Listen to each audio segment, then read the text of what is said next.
qu'on insiste sur tout ce que nous avons fait la semaine, particulièrement vous deux. Hein? Je veux qu'on insiste déjà sur la conservation. Bon, et dans les ateliers, on retrouve plus de conservation et puis beaucoup de déplacements dans le jeu. Toi plutôt, ce que je veux, ce que j'attends de toi, c'est plus la conservation aussi, mais les enfants doivent beaucoup toucher au ballon. Hein? Ils doivent beaucoup toucher et tu les fais beaucoup jouer. C'est tout. Les exercices, je pense que tu vas mettre plus de vivacité. Aussi Nasri, tu vas mettre des ateliers de vivacité. À la sortie, les bons et puis vivacité.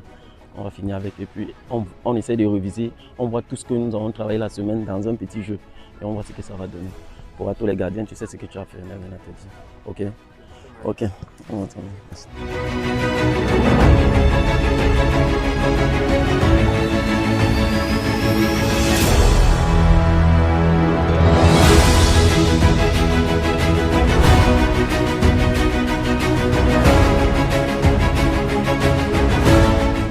Bonjour, Robert Titi, manager général de l'Académie MapSport. Déjà, je suis un ancien footballeur. J'ai fait mes classes à l'école de football des Brasseries. Et j'ai eu un petit parcours aussi à l'extérieur, en Asie précisément, un peu en Europe. Voilà, il y a quelques années, je suis rentré m'installer au Cameroun et j'ai pris la décision d'aider mes jeunes petits frères. Donc, je me suis lancé dans l'entraînement et le management. Donc, aujourd'hui, je fais partie du staff de la MapSport où je suis manager. Alors déjà, dans cette académie, nous formons des hommes d'abord avant des footballeurs. C'est la différence avec d'autres académies où on ne parle que football. Mais nous, on se soucie de la vie du joueur déjà avant de parler football. Déjà ici, on commence avec des 9 ans, nous avons des 11 ans, nous avons des 13 ans, nous avons des 15 ans et puis des 18 ans. Alors, mon staff technique actuellement, nous avons 9 encadreurs. Déjà ici, les entraînements pour les plus petits, comme ils sont scolarisés, c'est de mercredi et puis le samedi. Ça, c'est jusqu'à catégorie 15 ans. Et les plus grands, puisqu'ils font déjà de la compétition, ils s'entraînent 6 fois la semaine. Donc de lundi, et puis nous ne sautons qu'une seule journée, qui est le samedi. Comme vous avez vu là, c'est juste les plus petits. Les plus grands, c'est de lundi et puis le samedi, ils ont ce repos-là. Européen, je vais dire non. Modèle, je vais dire oui, j'ai un modèle. Mon modèle a été mon formateur, paix à son âme, qui est le coach Njé Marius, qui m'a formé à l'école des Brasseries. Vu le succès que sa formation a eu, donc je m'inspire de lui et puis pour transmettre à ses enfants. Tous non, mais la majorité, oui. Et ceux qui ne sont pas scolarisés, ce sont des nouveaux que nous avons recrutés, puisque avec le président, nous avons mis un programme, un plan d'action. Nous travaillons avec des lycées, donc nous les envoyons dans les lycées pour fréquenter. Donc les nouveaux, ceux que nous avons recrutés récemment qui ne fréquentent pas, nous comptons le faire avec le temps, quoi.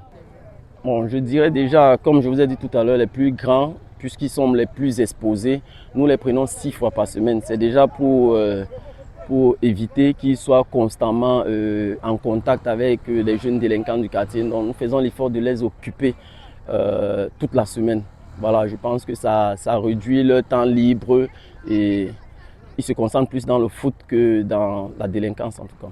C'est en voie actuellement puisque la structure n'existe que ça fait 5 ans et durant ces 5 ans nous sommes en train de travailler dessus. On n'a pas encore eu le résultat final mais je pense que nous sommes sur une bonne lancée, quoi. Non, ce terrain nous nous entraînons ici, on le loue, nous payons l'année. Donc ce n'est pas encore à nous, peut-être qui sait dans les années à venir.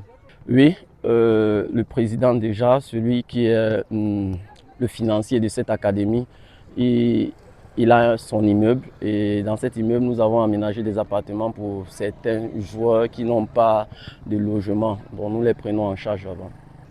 Je vous dirais que nous faisons avec le peu que nous avons puisque c'est une seule poche qui fait tout ce travail. Donc on a quelqu'un à la disposition qui fait le marché et qui prépare pour eux. Nous avons actuellement un kiné qui s'occupe de tout ça. C'est pas facile, mais on essaye de faire avec. Oui, nous avons un kiné qui s'occupe d'eux. Je dirais les mêmes qu'un nouveau centre. Hein. Les mêmes, nous avons besoin de matériel, d'avoir notre terrain, de mettre des enfants en tout cas, de tout ce qui peut mettre des enfants dans de bonnes conditions pour qu'ils puissent faire ce qu'ils aiment. Et nous-mêmes les coachs aussi pour nous favoriser, pour faciliter en tout cas l'entraînement. Comme je l'ai dit tout à l'heure, c'est une seule poche qui subvient à tous les besoins de l'académie, donc le président qui prend tout ça sur lui. De la fédération, je dirais pas pour le moment, mais avec tout ce que le président de la fédération, Samuel Eto'o, est en train de mettre sur pied, en œuvre, nous espérons que dans les années à venir, nous allons bénéficier aussi de ça. Non, non, ça pas encore. Pour le moment, c'est nous qui dépensons, peut-être demain. Oui, oui, actuellement, l'équipe les plus grands, comme je le disais tout à l'heure, ils sont en ligue départementale, raison pour laquelle ils doivent s'entraîner comme un club professionnel. Donc, ils s'entraînent 6 fois la semaine. Voilà. Donc, nous jouons la ligue départementale du Vaury. Nous sommes sortis vice-champions. On a raté la montée pour la ligue régionale. Donc, cette année, on repart encore en ligue départementale. En quelque sorte, peut-être des comptes Facebook, voilà, c'est tout. L'académie est ouverte en tout cas à toute proposition, à tout ce qu'on peut nous proposer. Si ça va dans le bon sens, nous sommes prenants en tout cas. Déjà, comme nous l'avons dit, de sortir ces enfants de la merde, de tout ce qui se passe dehors aujourd'hui, de la délinquance et autres, de les faire aussi goûter au professionnalisme, faire des footballeurs professionnels. Et puis voilà, je crois. Comme je l'ai dit au départ, déjà parce que nous proposons que d'autres académies ne proposent pas. Le bien-être d'abord de l'enfant, rendre l'enfant d'abord un homme, une personne dans la société, pour la société. Voilà, pas d'abord penser au football. Et voir la différence qu'il y a avec certaines autres académies, parce que nous ne sommes pas les seuls qui faisons ça. Nous suivons les enfants jusqu'à l'école. Donc je pense que c'est déjà un avantage pour un parent de savoir que le boulot qu'il fait, nous aussi nous le faisons ici là pour l'enfant. Alors je leur dirais de continuer à rêver, parce que c'est en rêvant qu'on se met au boulot et qu'on réussit demain. Et qui n'oublie pas, il n'y a pas de marabout, il n'y a personne qui va te mettre où tu veux être, ce n'est que ton travail. Voilà.